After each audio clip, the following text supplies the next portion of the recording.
Assalamualaikum warahmatullahi wabarakatuh. Waalaikumsalam warahmatullahi wabarakatuh. Alhamdulillah, alhamdulillahilladzi hadana li hada wa ma kunna linahtadiya laula an hadana Allah.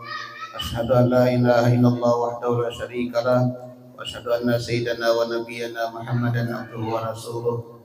Allahumma shalli wa sallim wa barik wa karim ala sayyidina Muhammad wa ala alihi wa sahbihi ajma'in. Wa qala ta'ala fi kitabil karim asdaqul qailin.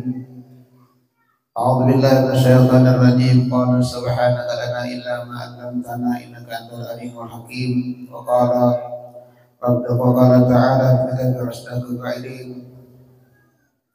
Rabbi rabbi sadri wa yassir li amri wa hlul min lisani yafqahu qawli bi rahmatika ya arhamar rahimin. Shadaqallahu azim wa sadaqa rasul habibul karim wa nahnu ala dzalika minasyahidin wa syakirin amma ba'du. Ya, sama-sama kita muliakan dan berkat Allah Subhanahu wa taala para habaib, para juriya baginda Nabi Muhammad sallallahu alaihi wasallam, Nabi khusus yang ada dalam kita Nabi Hasan bin Shalih Al-Hamid, kemudian Ali Zainal Abidin Al-Jufri, kemudian Habib Hamzah bin Al-Sufyan, Al-Idrus, dan para habaib yang lainnya. Kami menyebutkan satu persatu, mudah-mudahan tiada merasa hormat dan takzim kita kepada mereka semuanya. Mudah-mudahan kita harapkan dengan kehadiran dirinya baginda Nabi Muhammad SAW, kita senantiasa mendapatkan rahmat daripada Allah Subhanahu wa taala. Amin Allahumma amin. Para alim ulama, guru-guru agama yang hadir bersama kita, itulah guru kita Guru Muhammad Rashid, Guru Saleh, dan guru-guru yang lainnya juga akan kita sebutkan satu persatu. Mudah-mudahan dengan kehadiran para habaib, para tuan guru semuanya, dan para jamaah orang tua kita, semoga kita senantiasa dalam lindungan Allah Subhanahu wa taala, dan semuanya semoga Allah Subhanahu wa taala panjangkan umur kita, Allah sehatkan badan kita, Allah murahkan rezeki kita, dan Allah tetapkan iman kita, dan Allah sudah kita dengan husnul khatimah. Amin Allahumma amin. Alhamdulillah, kita ucapkan rasa puji syukur kita kepada Allah Subhanahu wa taala karena dengan limpahan rahmat, kudrat dan iradanya jualah sehingga pada malam hari ini kita dikumpulkan Allah Subhanahu wa taala kembali dalam keadaan sehat walafiat, itu sebagaimana biasa pembacaan Maulid Syaikhul Durar. Salawat serta salam semoga tercurah terlimpah kepada junjungan kita Nabi besar Muhammad sallallahu alaihi wasallam serta keluarganya, sahabatnya, pengikutnya sampai akhir zaman. Bapak Ibu dan sekalian, malam ini kita memperingati haul, yaitu ada Masis Ibn Amin, itu Ayahanda Haji Mahfuz Amin, kemudian Ayahanda Haji Mukhtar. Sebelum kami membacakan manaqib, kami terlebih dahulu ampun dan maaf seandainya ada terdapat kekeliruan dan sebagainya. Maklum kami adalah hamba yang daim, tidak lepas daripada kesalahan, al-insan mahal wa tidak luput daripada khilaf dan salah, maka kami minta membuka pintu kemaafan yang melebar-lebarnya. Bismillahirrahmanirrahim. Alhamdulillahilladzi baqa'a min man arada bihi khairan fid din wa rafa'a manazilal ulama fawqal alamin wa ja'alahum kawakibu yahtadi bihim ahlud dhallin wal jahilin wa asyhadu an la ilaha illallah wahdahu la syarika lah syahida li nafsihi bil wahdaniyati wa syahida biha malaikatu wal ulama minal mu'minin wa asyhadu anna sayyidana Muhammadan abduhu wa rasuluh al-mab'uts hudan lil haidin wa qudwatan lil alamin wa hujjatan 'alal ibadi ajma'in. Allahumma shalli wa sallim ala sayyidina Muhammadin wa ala alihi wa ashabihi wa man tabi'ahu bi ihsanin ila yaumiddin, amma ba'du. Kita membaca manaqib sirah daripada tuan guru, itu adalah Masis pengasuh Pondok Pesantren Ibnu Amin Pamangki, itu adalah Ayahanda Haji Mahfuz Amin, kemudian Ayahanda Haji Mukhtar bin Salaman. Mudah-mudahan kita dengan membaca sirah sedikit daripada biografi beliau. Allah Subhanahu wa taala menurunkan rahmat kepada kita semua. Karena indatikes sholihin tadilur rahmah, di mana dibacakan suatu tempat itu adalah orang saleh, apalagi wali Allah Subhanahu wa taala, itu diturunkan Subhanahu wa taala rahmat bagi yang membacanya dan kepada orang yang mendengarkannya. Amin Allahumma amin. Kita membaca manaqib mengambil iktibar ataupun menjadikan pelajaran kepada kita agar supaya kita dapat melihat dan dapat meneladani itu adalah perjalanan hidup beliau. Karena kita apabila orang alim kita lihati yang lebih alim, tapi kalau orang kaya berarti yang lebih miskin ke bawah. Jangan sampai kali kita melihat ke bawah nanti kepala kita pusing ya. Tapi kalau yang alim kita berarti yang alim.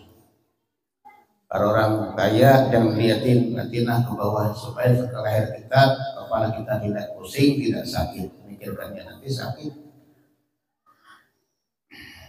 Tuan Guru Haji Mahfuz Amin bin Tuan Guru Haji Muhammad Ramli bin Tuan Guru Haji Muhammad Amin adalah putra pertama dari 9 bersaudara. Jadi ada sidin bersaudara 9 orang.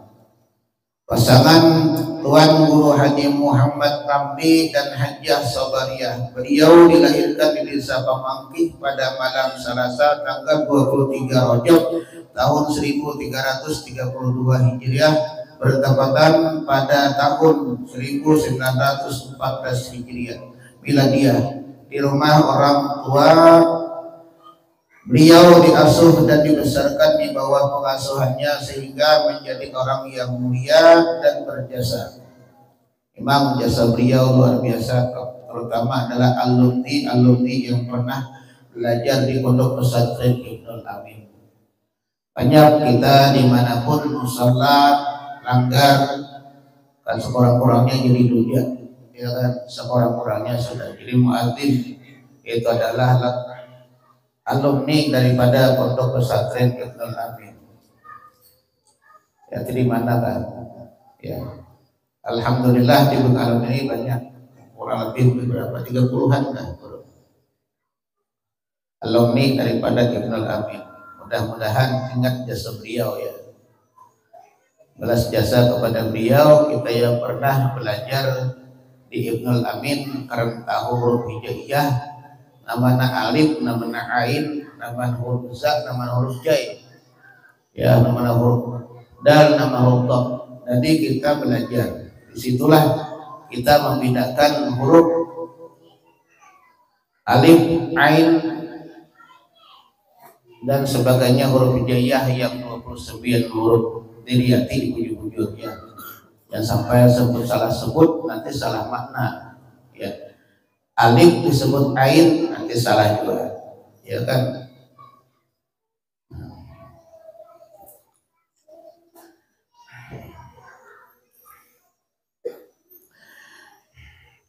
Almarhum, pendidikan beliau, almarhum pertama kali dididik dan dibesarkan di tengah keluarga yang taat beragama.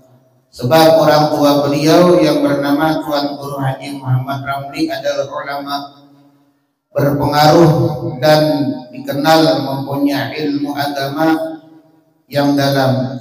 Tidak heran kalau di Pamangkih orang tua dari Tuan Guru Haji Muhammad Ramli, yaitu Tuan Guru Haji Muhammad Amin, dikenal dengan sebutan Tuan Guru Besar. Sedangkan Tuan Guru Haji Muhammad Ramli dikenal dengan Tuan Guru Tuhan, karena di tangan beliaulah kata putus dalam berbagai persoalan, baik yang menyangkut bidang agama maupun perkara sosialan kemasyarakatan lainnya. Di sanalah dalam usia 6 tahun almarhum sudah selesai belajar Quran tahap pertama.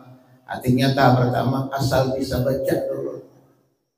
Jangan pertama sulit tekan tajwid, kalau kapurnya. Ya, yang pertama bisa baca, yang kedua baru dibenahi. masalah hurufnya, bahasa tajwidnya. Ya, kalau kita jadi guru supaya nyaman, enak guru larian anak muridnya.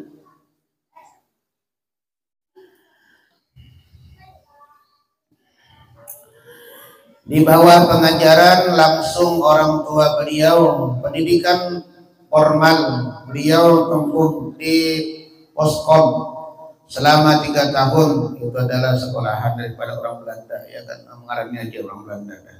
Tahun namanya di Bangkih, dan kemudian dilanjutkan itu selama 2 tahun di desa Benua Kupang. Benua Kupang itu di seberang daripada itu adalah masjid Pemangkih seberang Kupang, ya. Di Kupang sana. Selain itu beliau tidak pernah belajar di sekolah formal lainnya.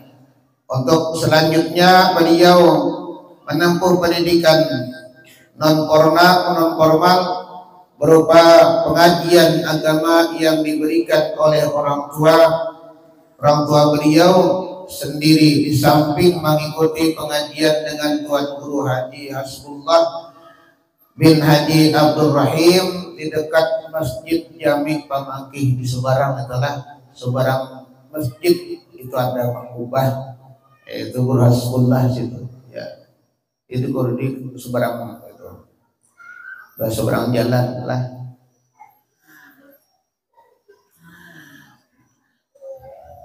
Selain itu beliau juga belajar dengan Tuan Guru Haji Mukhtar di Desa Nagara, Kabupaten Hulu Sungai Selatan.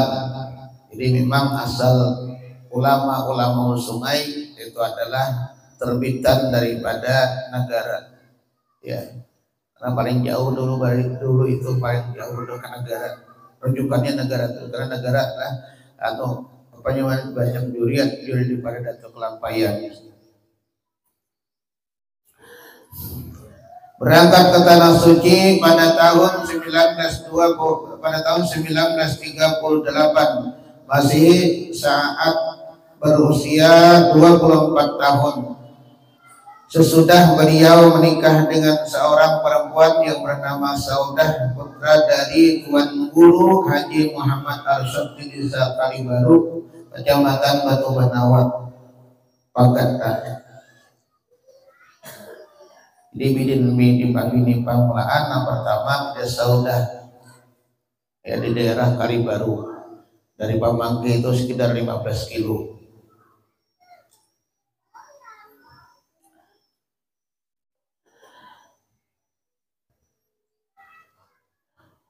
Pada tahun itulah oleh mertua beliau Tuan Guru Haji Mahfuz Amin beserta istri diberangkatkan ke Tanah Suci Mekah untuk menunaikan ibadah haji serta memperdalam ilmu pengetahuan agama.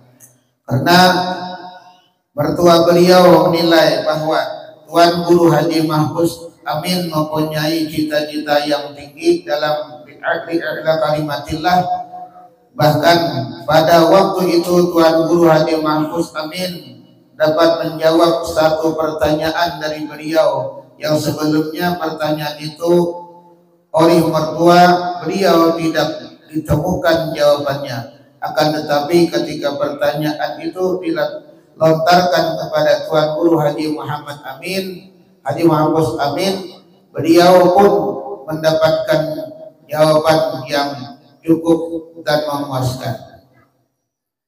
Adapun guru-guru beliau selama di Mekah itu adalah belajar yang pertama Al-Alim Al-Alama Syekh Yasin bin Isa Al-Padani Padang. Nah, Guru Sidin hanya sampai ke Mekah waktu datang tahun 87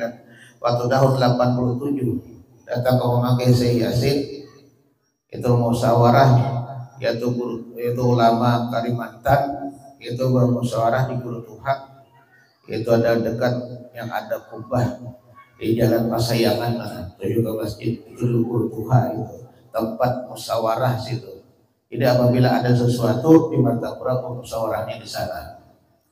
Jadi musyawarah untuk menyambut si Yasin datang ke Kalimantan waktu itu adalah meresmikan musabaqah tilawatul Quran yang pertama di Jawa.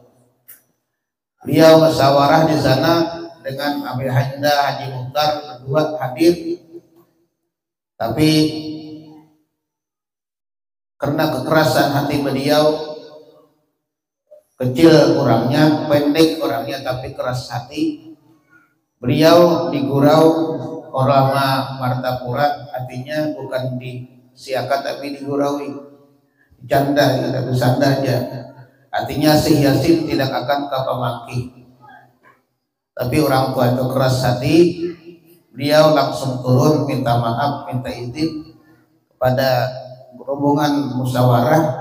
Beliau langsung ke lapangan Samsudin Nur beserta itu adalah Haji Mukhtar menemui si Yasin di Jawa. Terus sampai di Jawa, beliau ditahan oleh polisi. Kata beliau, biar tolong sampaikan kepada si Yasin ada orang Kalimantan ikan bertemu. Ternyata belum sampai mengatakan polisi itu kepada si Yasin, beliau mengatakan jangan ditahan orang tua itu, suruh masuk,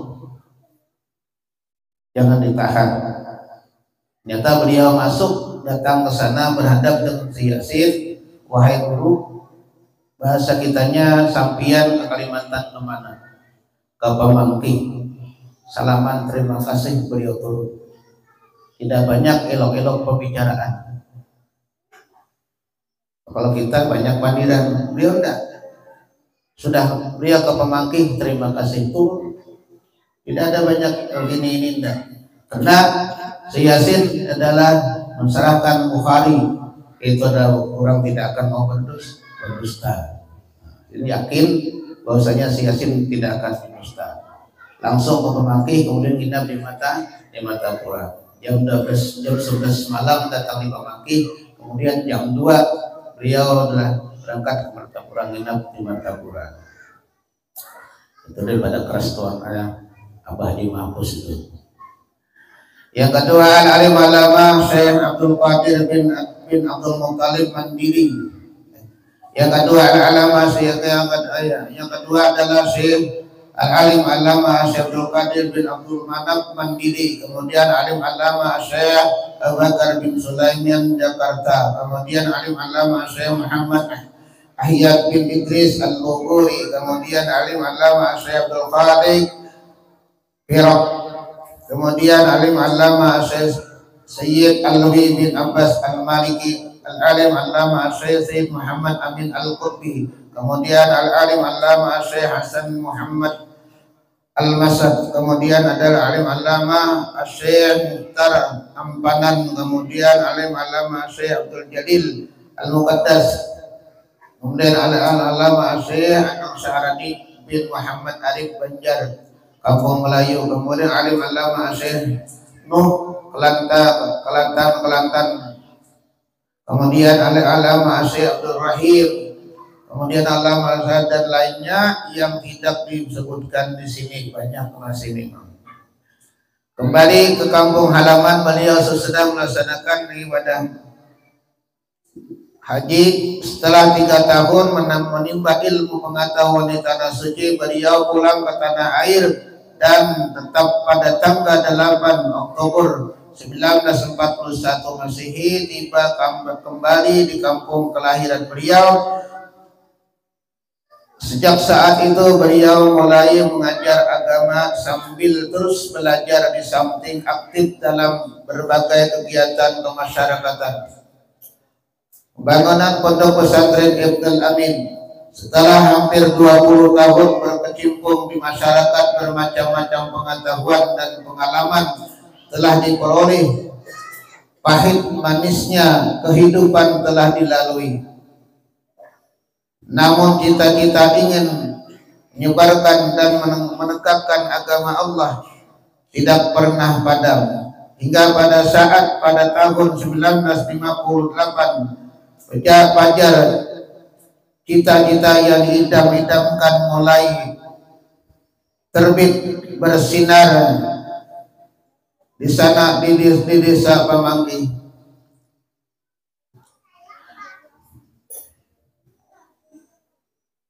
Lembaran kitab kuning yang mulai sirna kembali cerah dengan berdiri sebuah pendidikan pesantren yang bernama Ibnul Amin. Nama ini diambil dari nama kakek beliau yang bernama Tuan Guru Haji Muhammad Amin. Di samping sebagai tafaulan kalau mengambil tabarukan dari makna Al-Amin ini sendiri, yaitu jujur dan dipercaya, dengan harapan mudah-mudahan generasi yang dididik di Ibnul Amin menjadi generasi yang jujur dan dipercaya. Ada beberapa hal yang mendorong Kiai Haji Mahmud Amin membangun pondok pesantren ini, di antara wasiat orang tua beliau sendiri, Tuan Guru Haji Muhammad Ramli, di mana kata beliau yang sering ditirukan oleh Kiai Haji Mahfuz Amin. Kata beliau, ini bahasa kampung lah, ikam dalam menghadapi pelajaran agama, apalagi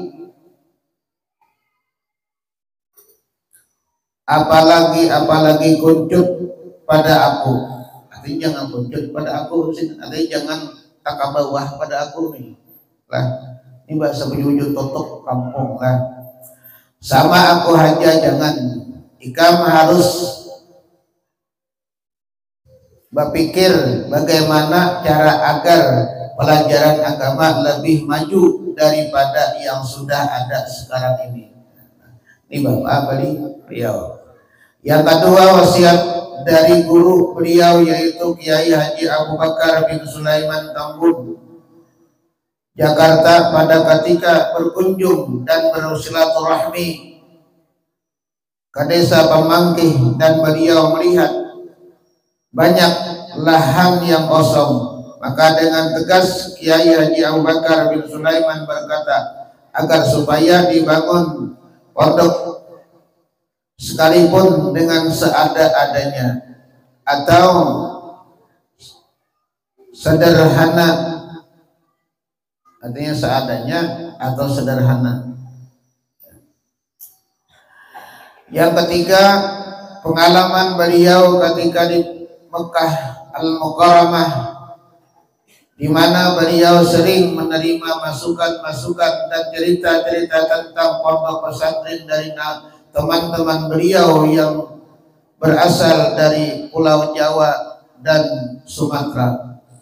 Dengan didahului musyawarah bersama murid-murid beliau yang ada pada waktu itu sebanyak 17 orang, maka dicapai kata sepakat agar kita-kita yang mulia ini yang cepat terlaksana, maka disepakatilah dengan masing-masing mengusahakan lima kaleng, bahasa sini kaleng lah, harus sini balik ya, harus sini kaleng lah, 5 kaleng padi yang hasil penjualannya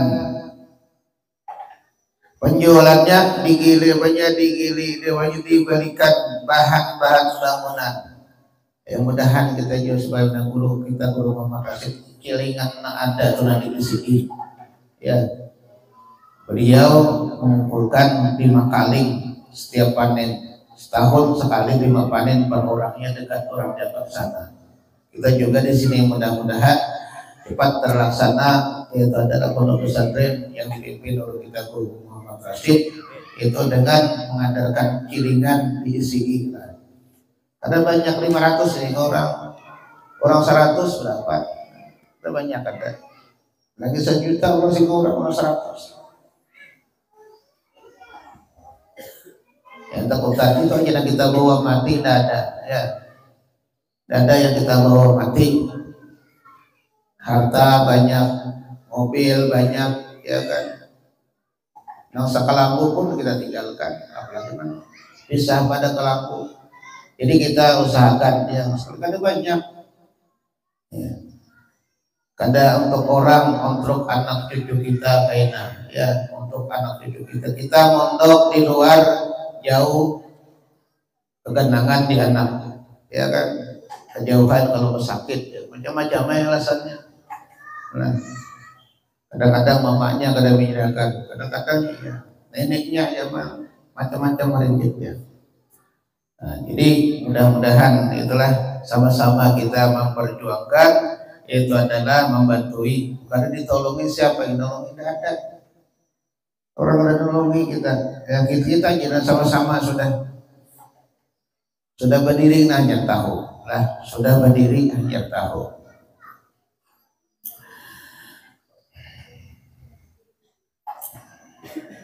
Dengan modal tersebut tadi sehingga bisa dibangun 2 buah asrama sangat sederhana, masing-masing berukuran 2,5 meter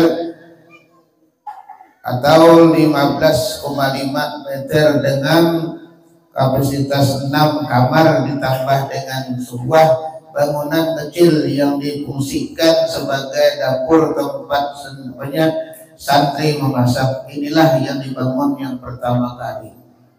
Memang dulu Al-Huda, ya kan, zaman kami itu adalah Riyadhus Shalihin Penimbunan, ya kan. Jadi kan Riyadhus Shalihin tingkat 3 gitu. Dan 4 ke 3 gitu Riyadhus Shalihin. Selanjutnya tersebarlah kabar keberadaan pendidikan pesantren ini sehingga para thalabah ataupun orang yang ingin mondok pun berdatangan, yang tentu saja menjadikan Ibnul Amin harus menambah asrama dan sarana-sarana yang lain sesuai dengan kebutuhan.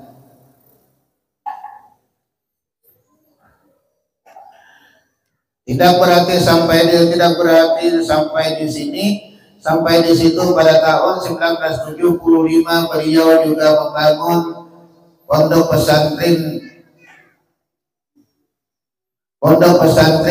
putra untuk mencetak kadar-kadar putri, untuk mencetak kadar-kadar muslimah yang solehah. Karena pada waktu itu beliau melihat ketertinggalan kaum wanita dalam pendidikan agama, padahal peran mereka tak kalah pentingnya seperti laki-laki, sebab mereka itulah guru pertama dalam keluarga yang turut ranai kekuasaan negara kurasi masa depan.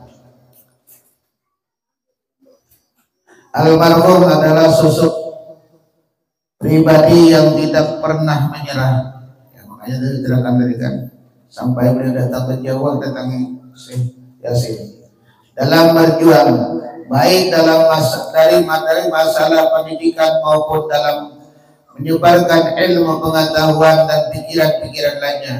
Kelebihan beliau terletak pada ketekunan dan kerajinan dalam mengulang kaji sendiri ataupun mutalaah, di samping sangat menghargai waktu. Walau di tengah kesibukan beliau dalam bekerja, karena tenaga dan waktu beliau hampir semua tercurah pada pembangunan dan memajukan pesantren yang beliau asuh. Namun tidak berarti tutupan kesempatan menulis 1-2 buku untuk menunjang pelajaran di pondok beliau. Terbukti adalah 3 karya tulis beliau, 1 yang menjadi pokok, bahkan yang pertama kali harus dipelajari santrinya ialah kitab tasrif atau dikenal dengan kitab tasrifan. Ya kan, sudah bertasrif sebulan, makanya sana tahun kan. Belajar pagi dihafal sore, belajar sore dihafal pagi besok. Cuma 2 kali sehari belajarnya. Walau tidak diterori kita karena untuk membiasakan santri untuk menulis dalam tahapan pertama, kitab tasrif ini selalu disalin oleh santrinya yang baru belajar. Karena karya beliau yang kedua adalah ringkasan sorab yang berbahasa Arab dengan nama Mukhtasarah Alul Mur'ab bin Nabina Nazmil Maqsud. Dan yang ketiga, untuk mempermudah para santri dalam belajar ilmu palak, beliau ringkaskan satu kitab palak yang besar yang diberi nama Al-Mahulati bin Mukhtasar Minhajul Hamidat Hamidiyah. Beliau menaruh perhatian kepada santri secara khusus dalam bidang ilmu falak, baik mempelajari ataupun mengajarkannya. Di samping berkiprah di bidang keagamaan, beliau juga sangat memperhatikan usaha mencerdaskan anak-anak di sana. Hal ini terbukti dengan andil beliau yang sangat besar dalam membangun sekolah umum yaitu Al-Isqir pada tahun 1951. Keberhasilan almarhum Haji Mahfuz Amin dalam belajar dikarenakan beliau sangat menghormati ilmu yang didapatnya dari gurunya, dengan arti menghormati yang benar dengan mengamalkan ilmu yang diperoleh itu. Beliau berhasil mengembangkan ilmu kepada murid-muridnya yang kini telah tersebar di mana-mana. Kalau dilihat masa belajar beliau memang relatif singkat, 3 tahun di Mekah dan beberapa tahun dalam asuhan orang tua. Tetapi karena kesungguhan beliau dalam menghormati ilmu, sehingga tampaklah keberkahan dan manfaat dari ilmu pengetahuan yang dimilikinya. Beliau sangat menghormati guru-gurunya, karena menurut beliau kalau seorang sudah menjadi terhormat dalam hidupnya, dia tetap dituntut untuk menghormati gurunya. Beliau selalu menjarahi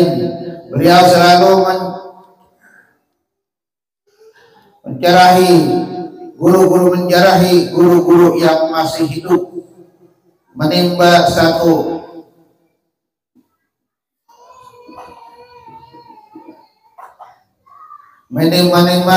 sekurang-kurangnya 1 tahun sekali itu adalah menjarahi gurunya ataupun mendatangi gurunya yang masih hidup sesudah meninggal, ziarah ke kuburannya.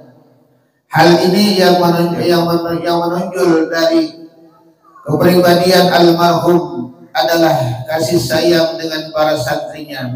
Beliau menginginkan santrinya rajin dalam belajar hingga berhasil dan pandai dalam menyampaikan ilmunya kepada orang lain.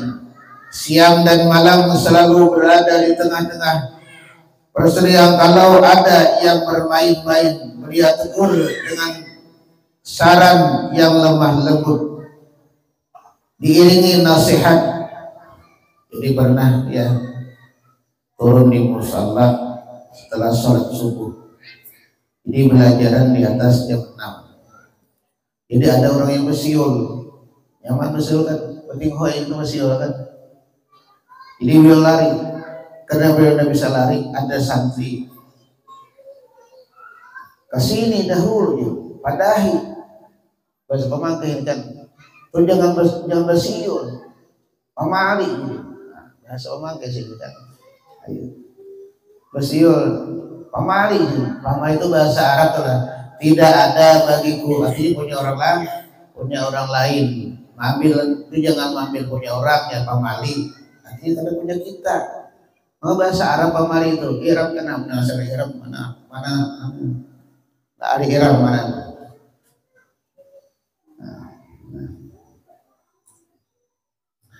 Jadilah beliau artinya bergegas, beliau lari, tapi tidak kau lari di surah santri supaya lari naik ke atas, jangan bersiul gitu. Pamali gitu ya. Sangat dikenal beliau sangat dikenal dengan para ulama, di samping selalu datang berkunjung kepada mereka Tak jarang kesempatan ini digunakan untuk bertukar pikiran lebih-lebih pada masalah keagamaan. Beliau cukup dekat dengan Kiai Haji Hasyim Asy'ari Jombang, Guntur kan. Dekat dengan Kiai Haji Hasyim Asy'ari Jombang serta Kiai Haji Abdus Somad Mufti Kerajaan Pontianak. Beliau mempersilakan siapa saja pejabat yang mau datang ya ke pondok nih, yang mau datang, kalau mereka ingin memberikan donasi untuk pondok, beliau dengan tegas menerima selama tidak mengikat. Walaupun demikian beliau tidak pernah memohon kepada mereka dan tetap menjaga jarak.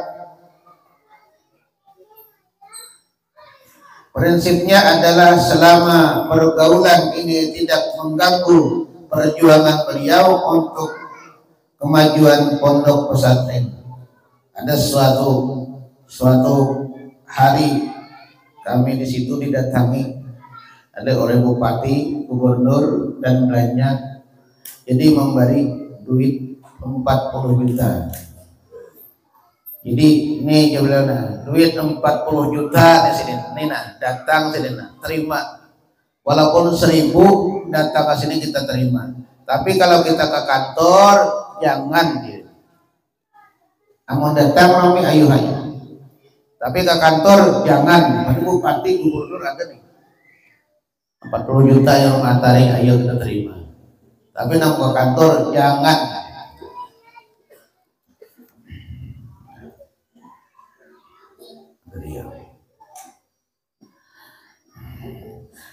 Kepada para kadarnya beliau berpesan agar selalu berusaha untuk menghidupi pondok, bukan justru hidup di pondok. Nanti memang semuanya guru-guru situ tak punya gaji, cuma setiap setengah bulan dari murid, setiap murid itu wajib memberikan itu ada 3 mok susu ya. Tapi alhamdulillah haji umrah jadi orang.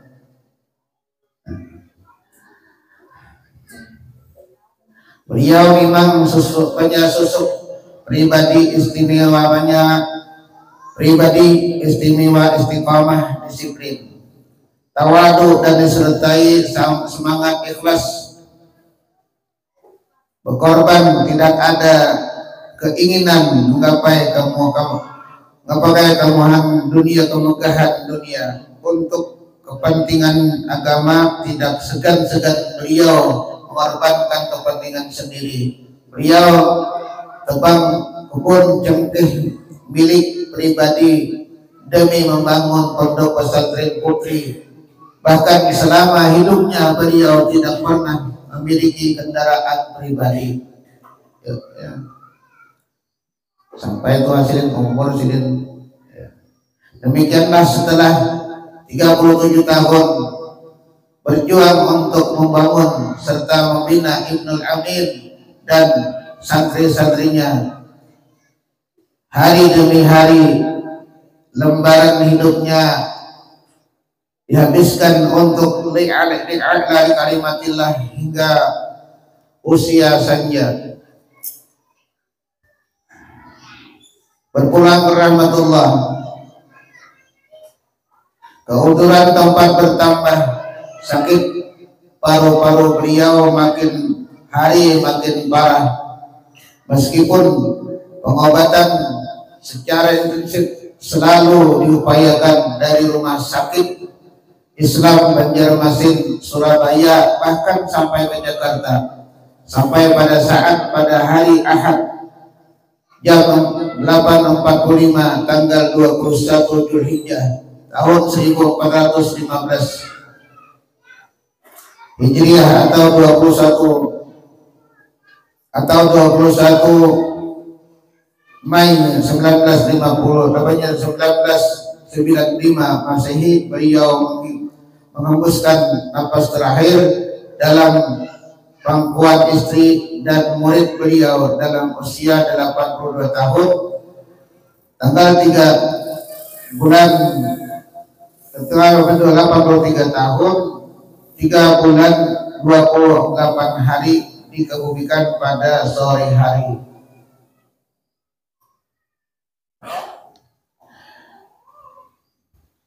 Beliau waktu pertama sakit itu adalah sampai jam otomatis beliau itu tidak jalan lagi. Waktu itu diobati ke Banjarmasin, Rumah Sakit Islam Banjarmasin. Beliau berpesan, apabila aku sudah sampai di sana, sudah diobati, bawa guling lah, bawa guling, bawa pulang ke kampung.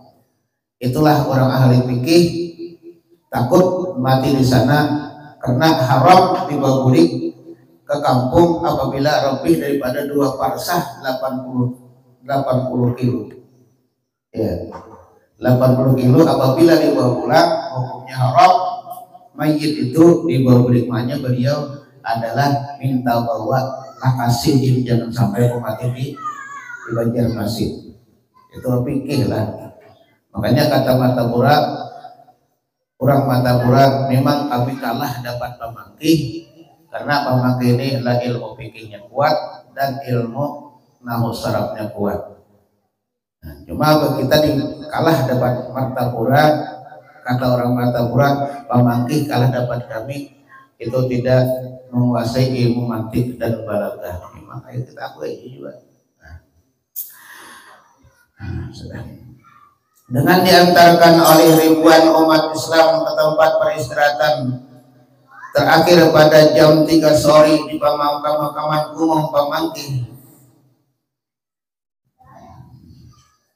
dengan orang tua dekat orang tua Kiai Haji Muhammad Ramli dan keluarga. Pamangkih berduka.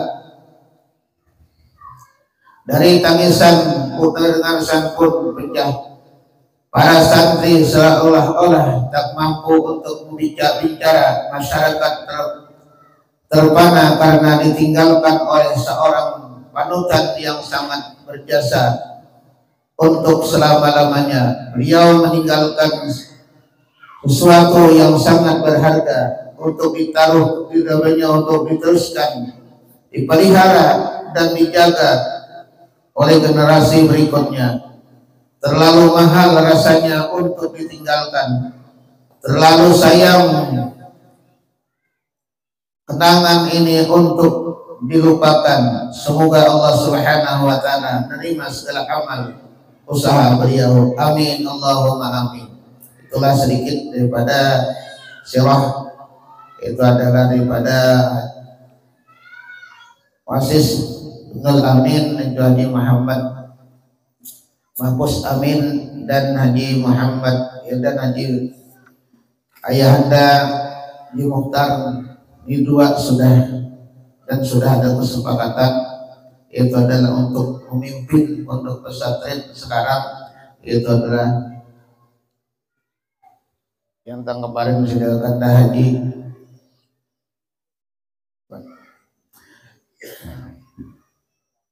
itu beliau menggantikannya, dan wakilnya Haji Karabani. Ya, sebetulnya Karabani cuma beliau beradab dengan Tuhan, masih ada yang masih berpengalaman sama bidangnya, tidak salah dan lain seperti Naka Haji Abrar dengan Naka Haji Muhtar. Sebetulnya yang pertama itu untuk membimbing, itu mengganti beliau ke Haji Abrar, tapi Haji Abrar orang yang berilmu, beliau lari nanti membangun pondok pesantren di di Sampit, baru diulang, baru dihauli beliau ya. Jadi kita cukup sampai di sini. Mudah-mudahan kita senantiasa dapat menceritakan orang soleh, kita senantiasa dapat memberi itibar dan pelajaran kepada kita. Mudah-mudahan kita dapat memberi kepada kita, dan mudah-mudahan Allah Subhanahu wa taala mendapatkan beliau itu dari tempat yang di sisinya itu rahmat tidak sehingga daripada Allah Subhanahu wa taala, dan kepada kita alumni untuk amin yang jasa beliau sekalipun tidak banyak, sekurang-kurangnya kita mengirim doa, apalagi mengirim daripada sebagian harta yang kita usahakan untuk itu adalah Ibnul Amin ataupun itu adalah yang ada pondok di Tubau. Dan mudah-mudahan senantiasa Allah Subhanahu wa taala menyatakan bahwa kita masyarakat badan kita dan terus kita, dan Allah Subhanahu wa taala senantiasa kepada Allah Subhanahu wa taala senantiasa mengabulkan apa yang kita niatkan, dan mudah-mudahan Allah Subhanahu wa taala sudah kita husnul khatimah. Allah Subhanahu wa taala kita maafkan dengan husnul khatimah dan mematikan husnul khatimah. Amin Allahumma amin. Minta maaf dan wassalamualaikum warahmatullahi wabarakatuh. Ada sedikit. Alladzina amanu wa tumainu qulubuhum bi dzikrillah ala bi dzikrillah yaqma'inul qulub qala an-nabiy